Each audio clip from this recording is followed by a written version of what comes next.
Aquí nos encontramos en un nuevo episodio de Butaca Crítica. Hoy vamos a hablar de cine y feminismo junto con Victoria Duclos para analizar Blondie, la ópera prima de Dolores Fonzi, una comedia que reescribe los mandatos tradicionales de la maternidad desde una mirada feminista. Sentate en la butaca y disfrutá de este episodio en Butaca Crítica.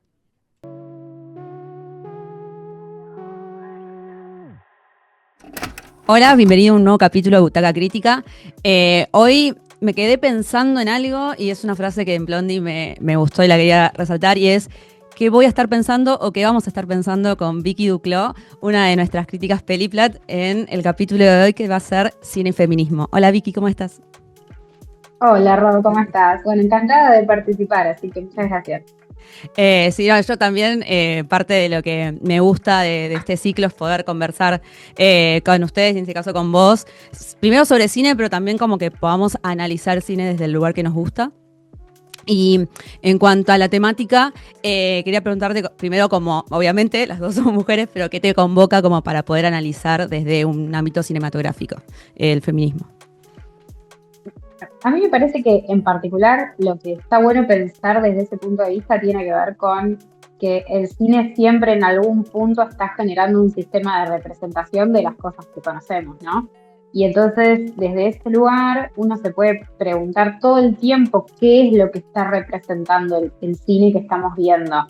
Y el lugar de las mujeres en el cine, tanto detrás como delante de cámara, es un lugar que reflejó y sigue reflejando cuál es el lugar de las mujeres a nivel social, me parece a mí, y me parece que siempre termina ayudándonos a responder como la pregunta de qué es lo que se ve y qué es lo que se espera de una mujer en un determinado ámbito. Entonces, parece que eso que tiene el cine de poder generar un espejo de representación, que muchas veces es muy parecido a la representación natural de las cosas, es súper interesante. Y después, bueno, toda la construcción que se hace encima de cada una de esas películas, que hay construcción simbólica, hay metáforas y demás, que también nos dan mucho más para analizar. Entonces, en el plano del feminismo me parece que el cine ha hecho como una contribución muy importante para poder analizar el rol de la mujer en distintos ámbitos, por ejemplo, o en distintas culturas. Sí, y algo que me ha puesto a pensar como cuando habíamos hablado de la temática y de cómo abordarlo, primero en cuanto a cine como, además de industria, como historia, siempre me encuentro como que al haber comenzado en la misma época de las vanguardias artísticas en un punto, tenemos roles femeninos que estaban experimentando y que fueron más silenciados a nivel histórico que el rol que tuvieron.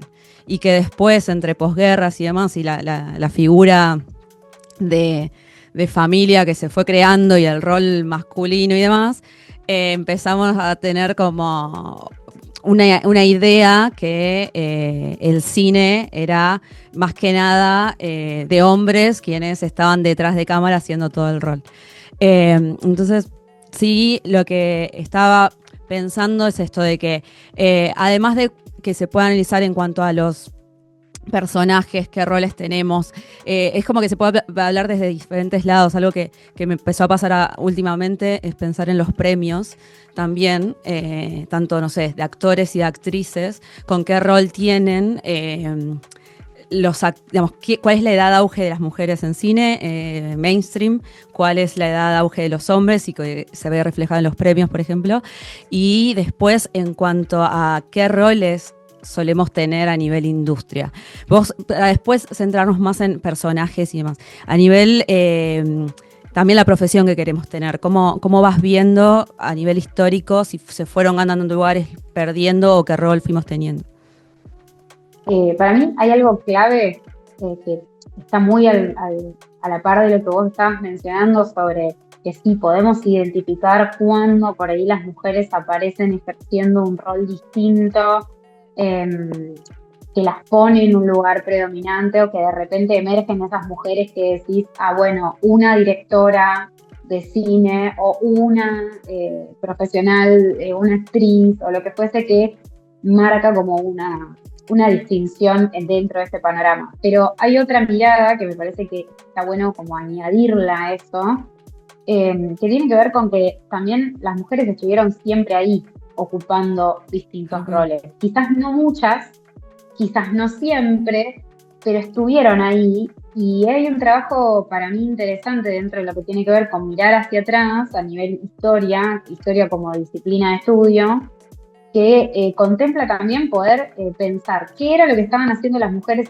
en determinado momento. Es decir, más allá de que a priori parezca que no había mujeres protagonistas de determinadas circunstancias, en realidad las mujeres formaban parte del mundo en todo ese momento, en todo ese tiempo. Entonces, analizar también esta participación termina haciendo descubrir un montón de cosas.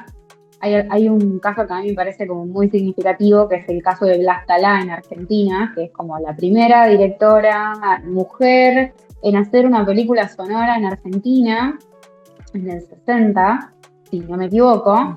Y la verdad es que a través de la investigación para la biografía de Blas Talá, descubrieron que había un montón de profesionales de técnicas dentro de la industria del cine en ese mismo momento, como asistentes de dirección, o como montajistas, o en distintos roles, y por ejemplo no figuraban en los créditos.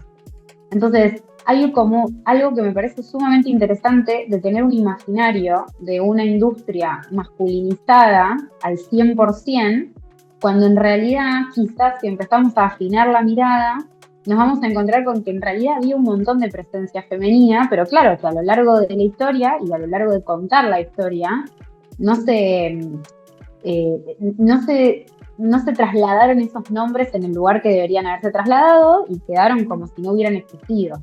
Entonces, para mí eso también es interesante de pensar la historia desde otro lugar, ¿no? Como no pensar, bueno, hacia acá había una mujer destacada o no, sino que siempre hay mujeres haciendo cosas, qué era lo que estaban haciendo y de qué manera podemos ir a encontrar ese archivo y esa documentación que nos de las mujeres en distintos momentos. Entonces eso es un poco lo que me parece que está bueno añadir también. Sí, y también esto de pensarnos en también cine eje, cine mainstream y cine independiente, cine de determinados países, de qué países, qué roles. Es como que ahí también se desglosa qué va pasando, qué recorrido vamos teniendo, en qué roles nos entendemos, porque a mí también me pasa que por un lado hay espacios en los que o fuimos silenciadas o vedados ante la historia, y otros donde no sé, por ejemplo, todo lo que es dirección de arte, por decir un ejemplo. Entonces son roles donde tuvimos más presencia, logramos capaz que predominancia frente a otros personajes o otras figuras, pero después también lo que suele pasar es que se minimiza el rol, como, bueno, pero porque, no sé, porque es vestuario, porque es, no sé, es arte o diseño.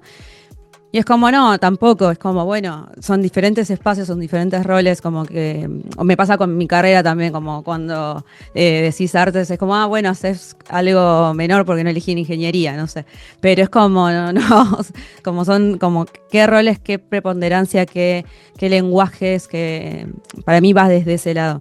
Y como para ir echando esto que hablamos con la película que hemos elegido, también a nivel producción, como para ir esto y después ver al relato. ¿Qué encontrás en Blondie como un nuevo, no sé, como un nuevo agente dentro del cine argentino, por ejemplo?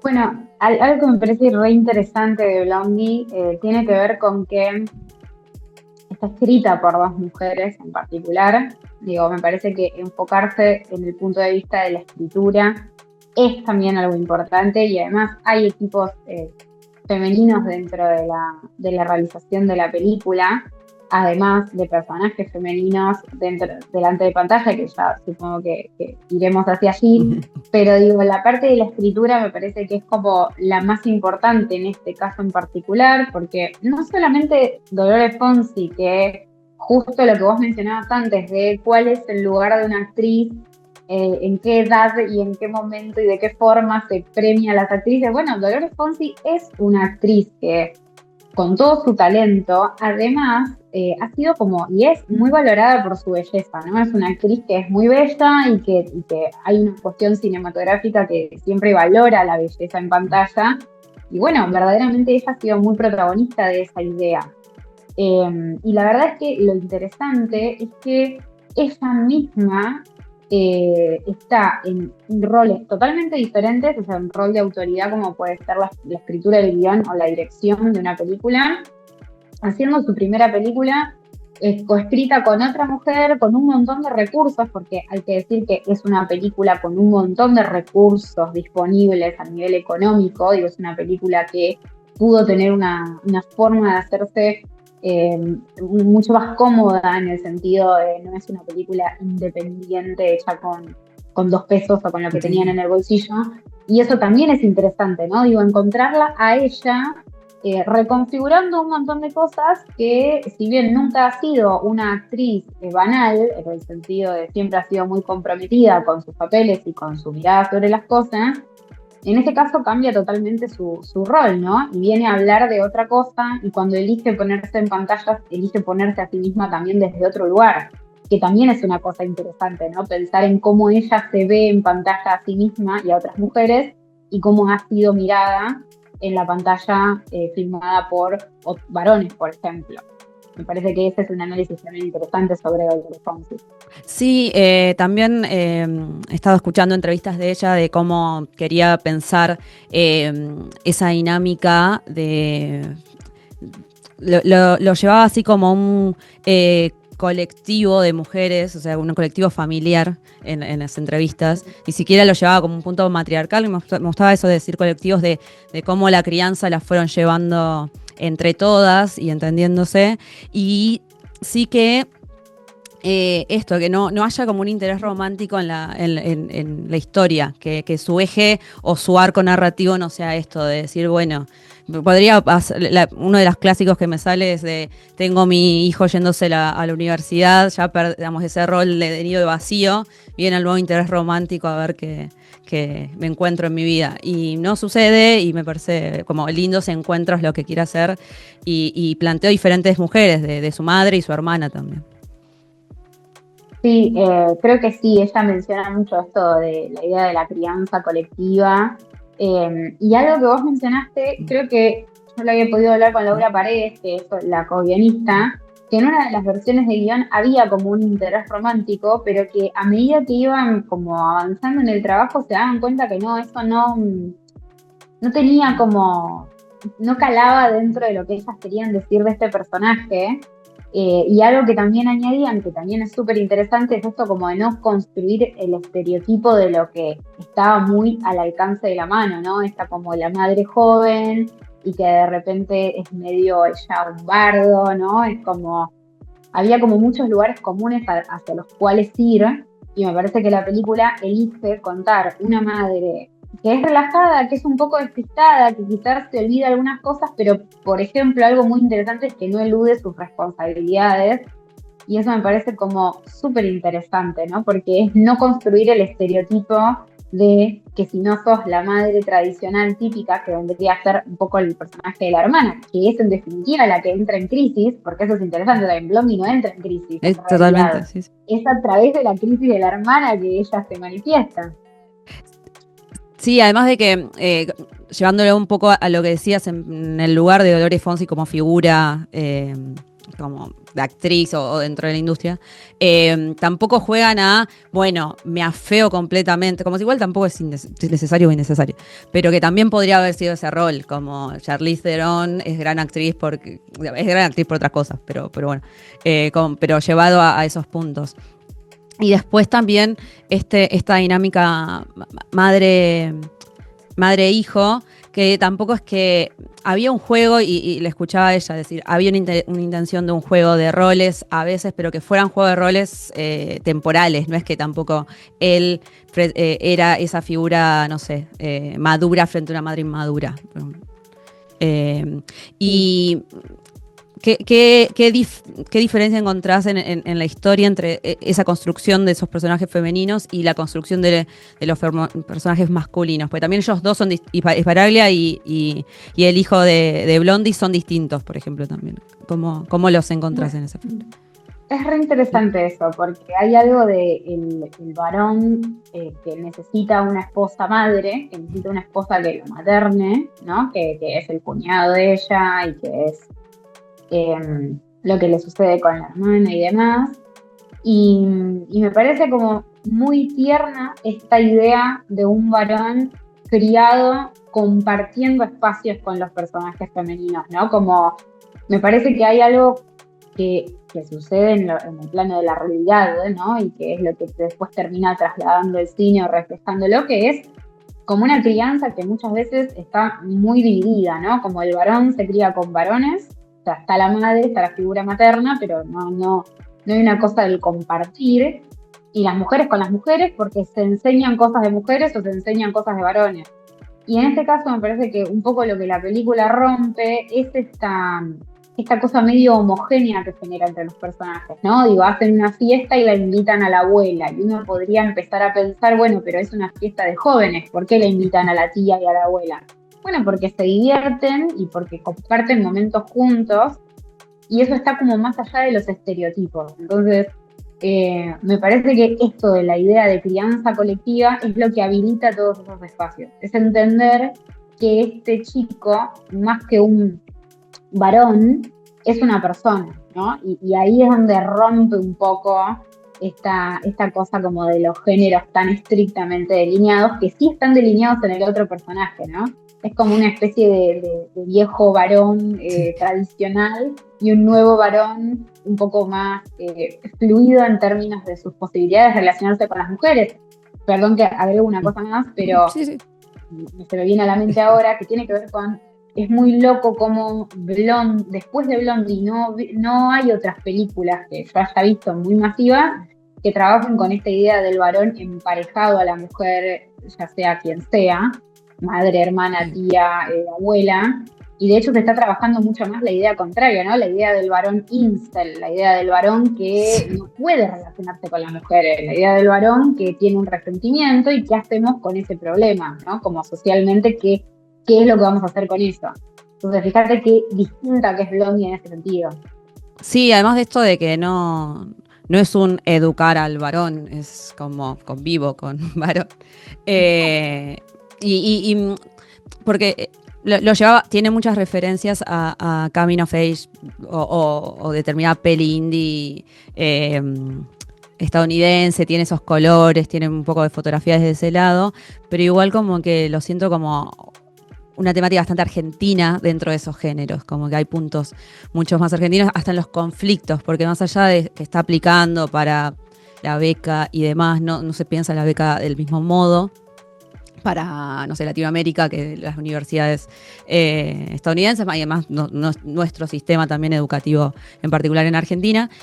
Pero con eso quería llevarte a que también hay como un romper los clichés con los conflictos que hay. Porque tampoco siento como que hay conflictos puede ser de identidad, puede ser de búsqueda de quién quiero ser o replanteos de la vida, pero no sentí como desde un ataque a esa falta en particular, como por ejemplo la falta del padre. Sí, falta y se habla a diferentes lados, pero no desde esto de ese vacío que si se llenaba generaba otra historia u otras personas. ¿Vos qué puntos de argentinidad también le podés ver a la peli?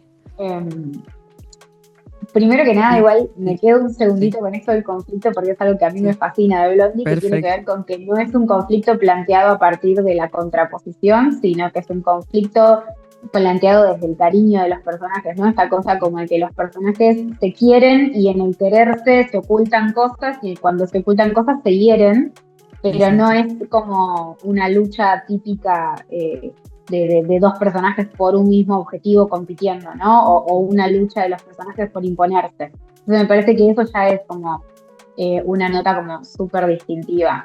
Y después creo que Blondie trabaja como muy bien el tono de lo local, ¿no? Trabaja como muy bien el humor de lo local.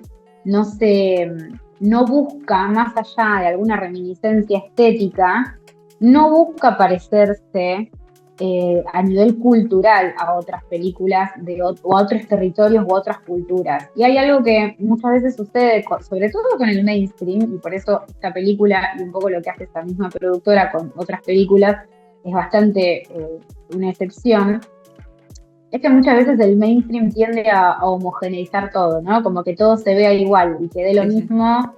Y este fondo blanco puede ser España, puede ser Argentina, puede ser Italia, puede ser cualquier lugar, porque es un fondo blanco y punto. Y hay una mirada, yo por lo menos yo comparto una mirada más opuesta a eso, que tiene que ver con que mientras más rasgos distintivos tenga esa producción de su cultura, es más fácil universalizarla. O sea, hay como Sí. para mí una contradicción que termina como funcionando en, bueno, si todo se parece a todos lados, se van a sentir todos representados. Y en realidad no funciona así. Y hay como sobrados casos de que mientras más huella local pongas, más ayuda a que esa idea pregne en otras personas, ¿no? Porque hay una cosa de sentirse identificado con decir, bueno, esto que le pasa a esta madre en Argentina, recontra puede ser lo que le Ex- pasa a una madre en cualquier otro lado. No importa si hablan en argentino o van al chino de la esquina a comprar una cosa y se hacen amigos y no sé qué, y tienen un vínculo que es muy de acá, de lo local, de nuestra población, de nuestros almacenes, de nuestro... Digo, no va en eso en donde la sí, sí, gente se sí. desconecta con la película. No, es que de hecho el reconocimiento, el reconocerse a veces es como desde, mira que queda tan lejos de mi lugar, tienen una vida tan distinta a la mía, pero esto es parecido. Sí, en eso y me gusta, porque es como, yo me encontré con Blondie, o sea, lo vi una segunda vez para esto, pero cuando la vi, ya con el boca a boca ya hecho. Entonces tenía como mi idea, viste que uno ya te vas haciendo como tu propia idea, pues. Entonces al principio era como los primeros minutos de encontrarle como, pero ¿de dónde tiene esa esencia que me están diciendo? Y después sí, es como que se va, no sé, es como que hay un mismo colectivo en la película, porque creo que la entendí cuando terminó, fue como, iba por este lado, porque hay como diferentes puntos que van abordando. Y como para después ir cerrando, quería abordar el tema de el relato de la intención de aborto que tuvo el personaje y cómo lo llevan a cabo. Porque también en entrevistas que han realizado, digo, tanto Laura Paredes como Dolores Fonsi, encontré que se cuestionaban que a veces, no sé si se minimizaba, pero es como que lo que ellas querían plantear se estaba leyendo desde otro lado. ¿Vos cómo lo podés desarrollar a la idea del relato que hicieron? Entiendo que con destapar el tema del aborto a nivel mediático, sucedió que hubo una necesidad, creo yo, de una comunicación en primera instancia que lo que dijera, esto hablo en general, digo, una cosa de que hay que explicar que esto no es feliz y que estuviera buena y demás. Creo que todo eso para generar conciencia que se utilizó en su momento, Blondie lo que hace es pararse en otro lado, ¿no? Que es pararse en el lugar del reconocer que el aborto siempre existió y existe, eh, y que está como mucho más cerca de de lo que parecía, ¿no? Y que yo creo que lo que hace es hacer una contrapropuesta más naturalizada, ¿no? Más, bueno, sí, qué sé yo, es lo que le pasó a este personaje y quizás algo que me parece interesante es que no es que no es que lo banaliza, porque de hecho es interesante que el personaje del hijo le dice, nunca me lo habías contado, y es como,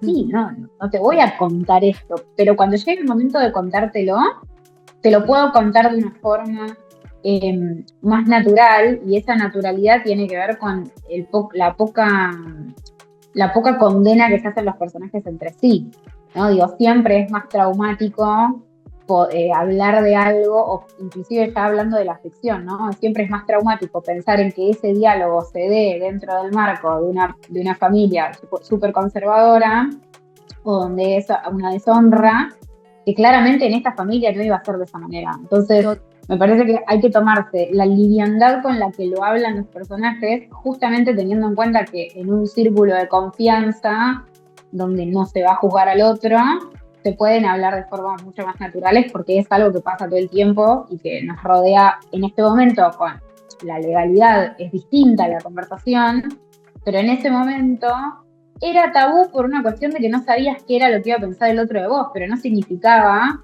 Que no se haga. que no hubiera pasado o que no lo podías contar. Digo, eso me parece que es la rosca de lo que sucedió. Blondie llega en un momento post-aborto legal, entonces Sí. eso cambia un poco las reglas de la comunicación sobre el tema.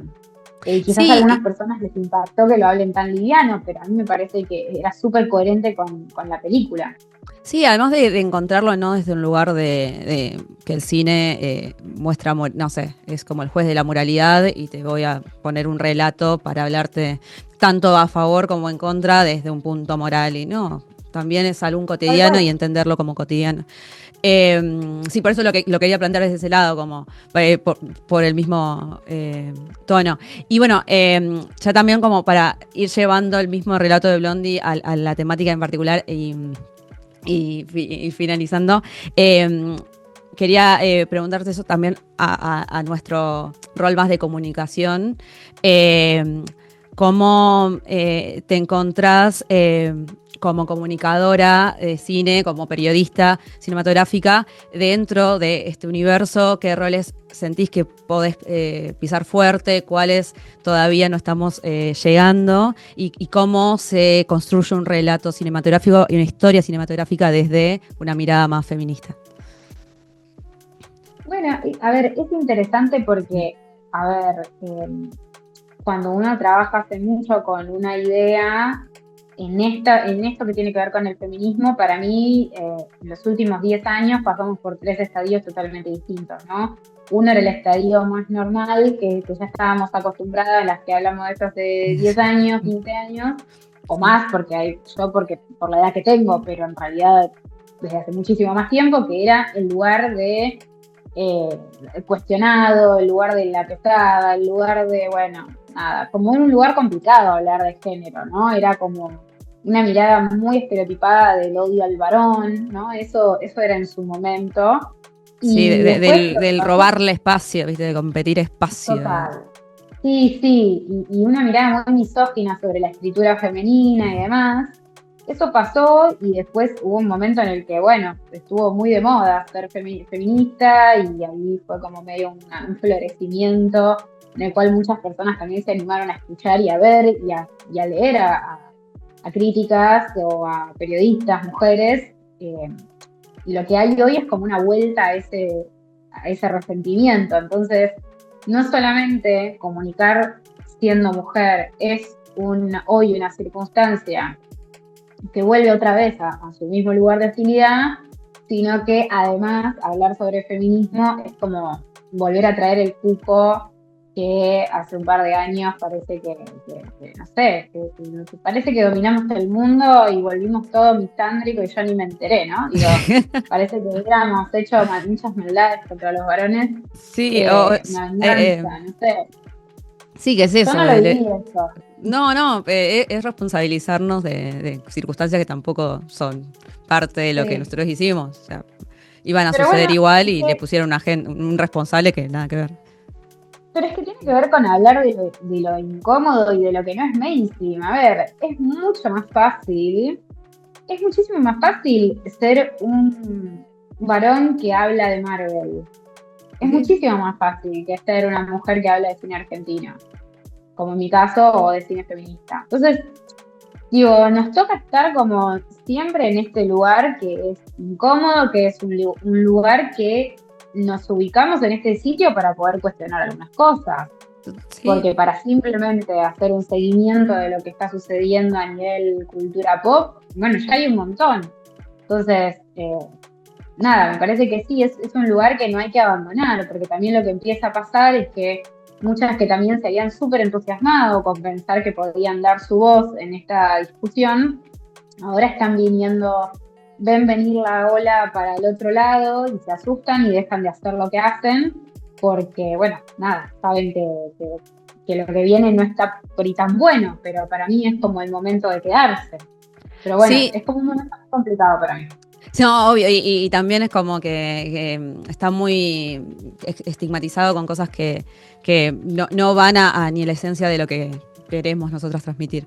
Eh, y a mí me pasa también, hay un libro, después voy a buscar bien el título, que es de fotografías, que una mujer se llama algo así, y es como que todas son fotos de congresos, de, no sé, de algunas reuniones, de situaciones más empresariales o de instituciones de salud y demás, y cuál, dentro de toda la foto, cuál es, dónde está y qué única mujer está. Entonces, nada, el hecho es de buscar las voces, digamos, que seguir hablando, de seguir manifestando, de hacer historias desde nuestro lado y también con la historiografía que queremos nosotras. O sea, eso siempre es el punto de lo que quiero plantear. Nada, para que te despidas, a su vez primero presentarte las redes de Peliplat, que estás como Vicky Duclos, y después qué querés decirnos acerca de tus trabajos. No, bueno, muchas gracias por la invitación y por compartir esta charla que estuvo muy linda sobre este tema. Me encanta hablar, así que encantada de participar. Gracias por la oportunidad de compartir en la plataforma también y bueno, nada, haciendo cosas. Un poco lo último que quería decir era, además de todo, es vayan a buscar voces diferentes. Y cuando van a buscar voces diferentes van a encontrar un montón de cosas interesantes. No sé qué, o sea, hagamos un ejercicio mucho más responsable de nuestra parte también como usuarios, ¿no? No esperemos que todo nos llegue acá y que si no me aparece el reel, no encuentro a nadie nuevo, ¿no? Vayan, busquen, encuentren, hay un montón de gente que está haciendo cosas súper interesantes y hay gente que la rema un montón, así que bueno, nada, también hacer eso, ¿no? Una autocrítica y una activen y busquen cosas que van a encontrar cosas preocupadas. Sí, y porque también es como que parte nuestra desde Peliplat es que cada uno pueda tener su voz y su lugar desde donde ver cine y leer cine, así que bueno, te agradezco un montón. Yo seguiría hablando de esto muchísimo más, pero y nada, nos vemos nosotros en otro episodio de Butaca Crítica y te podré leer a lo largo del año en Peliplat, Vicky, así nos vemos. Chao, hasta luego.